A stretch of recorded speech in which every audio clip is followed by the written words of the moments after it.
Hello అండి, welcome back to my channel. Shravana మాసంలో మనం ఎక్కువగా చేసేది స్వీట్స్ కదండి.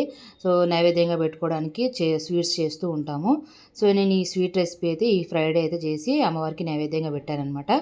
ఈ రెసిపీ నేను ఇన్స్టాగ్రామ్లో చూశానమాట. ఈ స్వీట్ రెసిపీ చాలా అంటే చాలా టేస్టీగా ఉంది. మీరు కూడా ఒకసారి ట్రై చేయండి. వరలక్ష్మి వ్రతంకి కూడా బాగా యూస్ఫుల్ అవుతుందన్నమాట మనకి నైవేద్యంగా పెట్టడానికి.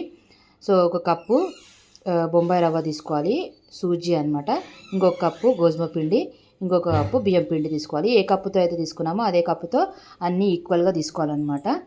సో ఈ మూడు పిండి ఇవన్నీ వేసుకునే అన్నీ కలుపుకోవాలి. ఒక గిన్నె పెట్టేసుకొని 2 కప్పుల బెల్లం తురుము, 3 కప్పుల వాటర్ వేసేసుకొని మరిగించుకోవాలన్నమాట. బెల్లం అంతా కూడా మెల్ట్ అయిపోవాలి. అలా మెల్ట్ అయిపోయిన తర్వాత ఇందులోకి కొద్దిగా ఇలాచి వేసేసుకొని ఒక స్పూన్ నెయ్యి వేసేసుకొని కొద్దిసేపు పక్కన పెట్టేసుకోవాలి. ఇలా మగ్గిపోయిన తర్వాత చేతితో కలిపేసుకొని చిన్న చిన్న ఉండల్లాగా కట్టుకొని మనము అరిసెల మాదిరిగా వేసుకోవాలన్నమాట.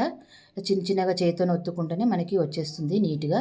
లేదంటే బటర్ పేపర్లో కూడా వేసుకొని పక్కన పెట్టేసుకోవచ్చు. చేసుకొని డీప్ ఫ్రైకి సరిపడా ఆయిల్ వేసేసుకొని గోల్డెన్ బ్రౌన్ వచ్చేంత వరకు కూడా ఫ్రై చేసుకోవాలన్నమాట.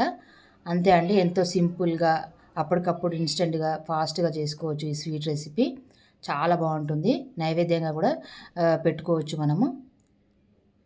సో మీరు కూడా ఒకసారి ఈ వరలక్ష్మి వ్రతంకి ట్రై చేయండి. నేనైతే నైవేద్యం పెట్టేసేసి పూజ చేసేసుకున్నాను ఈరోజు ఫ్రైడే. సో ఈ వీడియో కనుక నచ్చితే లైక్ చేయండి, షేర్ చేయండి, కమెంట్ చేయండి, సబ్స్క్రైబ్ చేసుకోవడం మాత్రం మర్చిపోకండి. Thank you for watching this video. Bye bye.